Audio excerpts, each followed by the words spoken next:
जो वादे महाराष्ट्र में किए गए, उनका हाल दूसरे राज्यों में क्या है? इसलिए कांग्रेस के पाखंड को जनता ने खारिज कर दिया है। कांग्रेस ने जनता को गुमराह करने के इसके लिए जो दूसरे राज्यों के अपने मुख्यमंत्री तक मैदान में उतारे, तब भी इनकी चाल सफल हो नहीं पाई। इनके ना तो झूठे वादे चले और ना ही खतरनाक एजेंडा चला। साथियों, आज महाराष्ट्र के जनादेश का एक और संदेश है। पूरे देश में सिर्फ और सिर्फ एक ही संविधान चलेगा।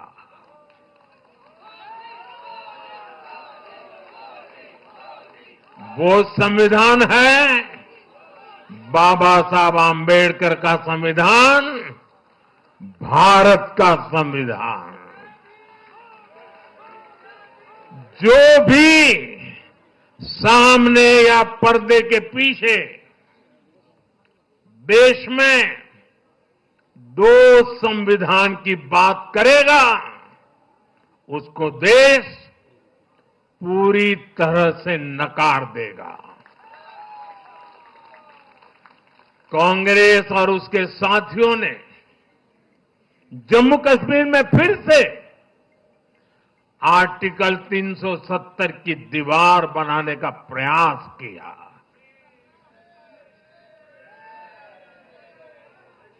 वो संविधान का भी अपमान है। महाराष्ट्र ने उनको साफ साफ बता दिया कि ये नहीं चलेगा। अब दुनिया की कोई भी ताकत, और मैं कांग्रेस वालों को कहता हूं, कान खोल के सुन लो,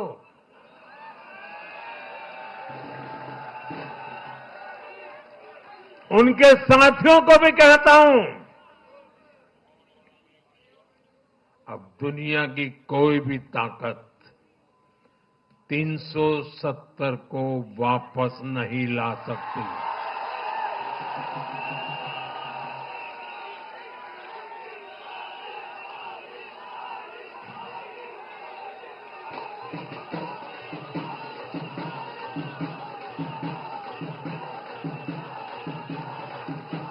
साथियों, महाराष्ट्र के इस चुनाव ने इंडी वालों का या गाड़ी वालों का दो मुहा चेहरा भी देश के सामने खोल करके रख दिया है।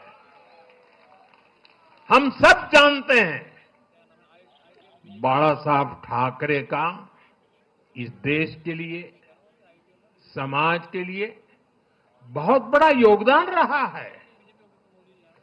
कांग्रेस ने सत्ता के लालच में उनकी पार्टी के एक धड़े को साथ में तो ले लिया, तस्वीरें भी निकाल दी, लेकिन कांग्रेस का कोई नेता बाला साहब ठाकरे की नीतियों की कभी भी प्रशंसा नहीं कर सकती।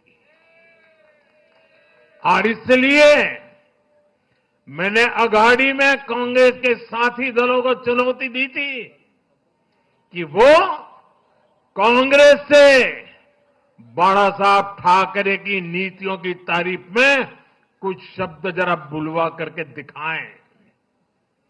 आज तक वो ये नहीं कर पाए हैं। मैंने दूसरी चुनौती वीर सावरकर जी को लेकर के दी थी।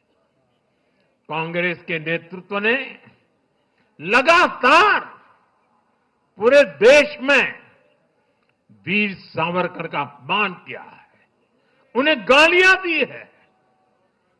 महाराष्ट्र में वोट पाने के लिए इन लोगों ने टेम्पररी वीर सावरकर जी को जरा टेम्पररी गाली देना उन्होंने बंद किया है।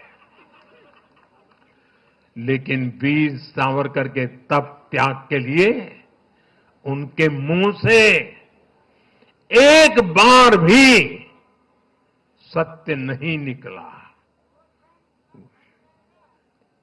और यही इनका दो मुहापन है। ये दिखाता है कि उनकी बातों में कोई दम नहीं है।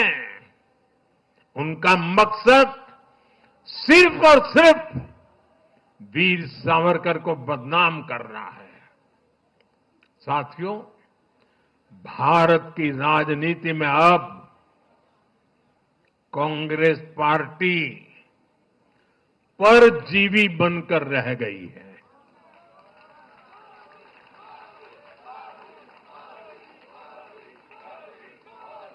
कांग्रेस पार्टी के लिए अब अपने दम पर सरकार बनाना लगातार मुश्किल हो रहा है। हाल ही के चुनावों में जैसे आंध्र प्रदेश, अरुणाचल प्रदेश, सिक्किम, हरियाणा और आज महाराष्ट्र में उनका सुपड़ा साफ हो गया। कांग्रेस की घिसी पीटी विभाजनकारी राजनीति फेल हो रही है, लेकिन फिर भी कांग्रेस का अहंकार देखिए, उसका अहंकार 7वें आसमान पर है। सच्चाई ये है कि कांग्रेस अब एक परजीवी पार्टी बन चुकी है। कांग्रेस सिर्फ अपनी ही नहीं बल्कि अपने साथियों की नाव को भी डुबो देती है। आज महाराष्ट्र में भी हमने यही देखा है। महाराष्ट्र में कांग्रेस और उसके गठबंधन ने महाराष्ट्र की हर 5 में से 4 सीट हार गई। अघाड़ी के हर घटक का स्ट्राइक रेट 20% से भी नीचे है। ये दिखाता है कि कांग्रेस खुद भी डूबती है और दूसरों को भी डुबोती है। महाराष्ट्र में सबसे ज्यादा सीटों पर कांग्रेस चुनाव लड़ी, उतनी ही बड़ी हार इनके सहयोगियों वालों को भी मिली।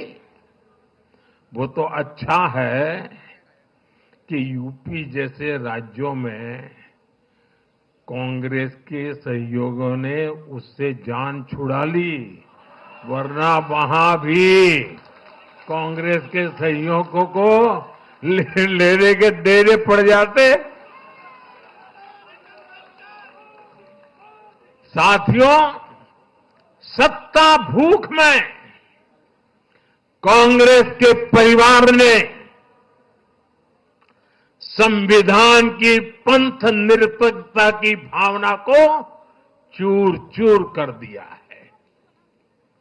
हमारे संविधान निर्माताओं ने उस समय 47 में विभाजन की विभीषिका के बीच भी